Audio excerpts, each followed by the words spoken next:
Welcome to VNT. Please subscribe and hit the bell icon for more breaking updates. In late 2024, U.S. Ambassador Pete Hoekstra's remarks at a Halifax event sent a chill through North American diplomacy. The atmosphere in the room shifted palpably as his words echoed, signaling a new phase of tension between two long-standing allies. He claimed it was very difficult to find Canadians passionate about the American-Canadian relationship, accusing Canada's political class of encouraging anti-American sentiment. The ambassador's pointed comments were seen by many as unusually direct, even provocative for such a high-profile diplomatic setting. Hoekstra criticized a Canadian minister for using the word war to describe Canada's response to U.S. tariffs, calling it dangerous rhetoric. He warned that such language could escalate tensions, rather than foster the dialogue needed to resolve disputes. These comments landed in a climate already strained by Trump-era tariffs on Canadian goods. The wounds from those trade battles had not yet healed, and Hoekstra's remarks seemed to reopen them, stirring up old resentments. For many Canadians, the lack of passion was a direct reaction to policies hurting their industries. Workers in manufacturing, agriculture, and resource sectors felt the impact of tariffs in their daily lives, fueling a sense of disappointment and betrayal. Instead of outrage, Canadians expressed sadness and frustration, bewildered that their closest ally misunderstood their perspective. Many wondered if the deep friendship between the two countries was being taken for granted. The ambassador's critique ignored the deep economic and familial ties between the nations. Generations of families, businesses, and communities have thrived on cross-border cooperation, making the rift feel even more personal. U.S. tariffs weren't abstract. They threatened real jobs in steel, aluminum, and automotive sectors. For many, these policies meant layoffs, uncertainty, and a sense that their livelihoods were bargaining chips in a larger political game. Canada's response was self-defense, not aggression. Leaders in Ottawa emphasized the need to protect Canadian interests while still hoping for a return to respectful dialogue. Hoekstra's words felt like blame, deepening the divide rather than mending it. The sense of partnership that once defined the relationship seemed to be slipping away, replaced by suspicion and disappointment. His attempt to jolt Canada only reinforced the sense that the U.S. wasn't listening. Canadian officials and citizens alike questioned whether their concerns were truly being heard in Washington. It was a diplomatic misstep that left relations colder than before, casting a shadow over hopes for renewed trust and cooperation in the months ahead. Ottawa responded to Hoekstra's criticisms with careful restraint. Finance Minister François-Philippe Champagne clarified his war metaphor, framing it as a call for national mobilization, not aggression. He emphasized the real pain U.S. tariffs caused Canadian communities, shifting focus back to the tariffs themselves. The government's message: Canada's actions were a response, not hostility. Conservative leader Andrew Scheer echoed this, defending Canada's right to self-determination and rejecting the idea that criticism of U.S. policy equaled anti-Americanism. Both parties avoided personal attacks, focusing on sovereignty and the historic U.S.-Canada partnership. This unity sent a clear message: Canada would defend its interests with composure.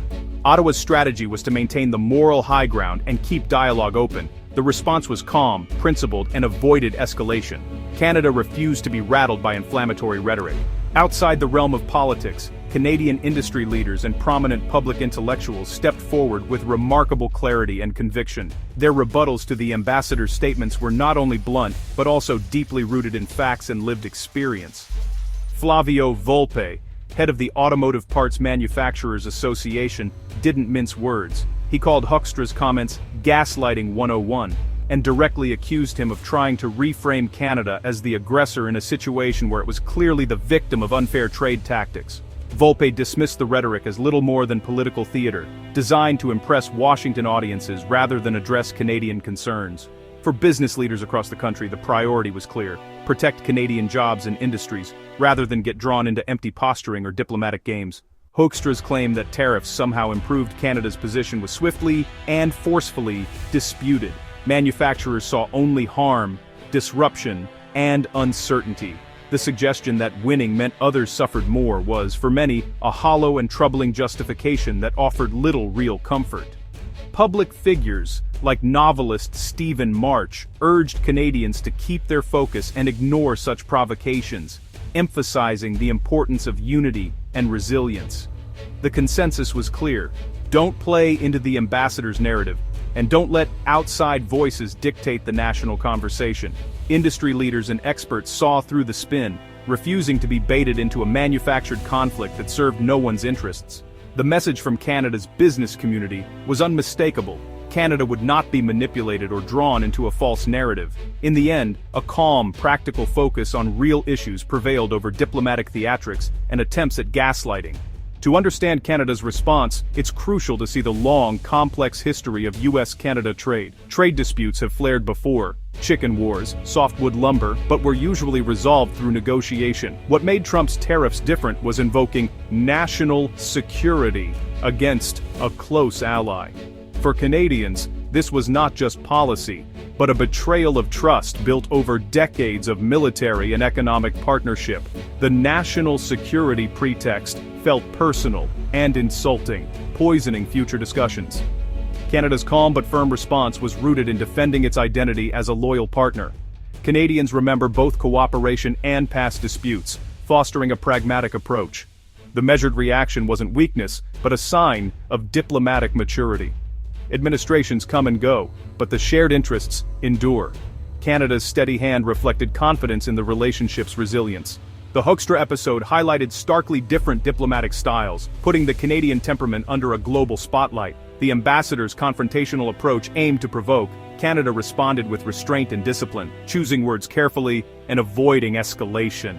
Canadian officials corrected the record without personal attacks, defending national honor with care and a sense of responsibility to the public. This wasn't passivity, but a strategic choice, honed by decades next to a superpower, where measured responses have often proven most effective. Across society, Canadians focused on facts, not insults. Industry leaders, intellectuals, and the public alike, reinforcing a culture of thoughtful engagement. And there were no mass protests or calls for escalation, just a collective sigh and a quiet determination to move forward constructively. Canada's measured temperament values order and pragmatism over anger, favoring solutions over spectacle. In a polarized era, calm under pressure is a national asset, helping to bridge divides and maintain social cohesion. Canada signaled it wouldn't be drawn into chaotic diplomacy, instead, upholding its reputation for steady, principled engagement. The response was a quiet passion for stability and respectful relations, a commitment to dialogue over division. This approach may seem low-key, but it's a powerful form of national pride, rooted in a deep belief in civility and respect. Canada's passion lies in preserving the partnership, not in loud displays, demonstrating that true strength can be found in quiet confidence and unity. Despite tensions, the US-Canada partnership remains deeply rooted. Daily, hundreds of thousands cross the border for work, family, and trade. The economic relationship supports millions of jobs and is measured in trillions over time. Industries like automotive and energy are fully integrated, anchoring the relationship. Business and consumers on both sides have a vested interest in stability. Security ties are just as strong. NORAD, Five Eyes, and joint military efforts span decades. These foundations give Canadian leaders confidence to respond calmly. The relationship is bigger than any one administration or ambassador. The web of connections, economic, security, cultural, ensures resilience. Canada's strategy: preserve the core partnership, weather the storms. Looking ahead, the US-Canada relationship needs renewed mutual respect. The Hoekstra episode was a reminder that even close allies can falter. Moving forward means returning to partnership, not confrontation. Both sides must recognize each other's interests and sovereignty. Canada's calm diplomacy remains its best tool. Building broad support within the US is key to future stability. The easing of tariffs showed pragmatism can prevail over politics. Deep integration is a stabilizing force, making arbitrary disputes costly. The relationship is too important to fail. Its strength lies in countless shared interests. The passion for partnership is quiet, practical, and woven into daily life on both sides of the border.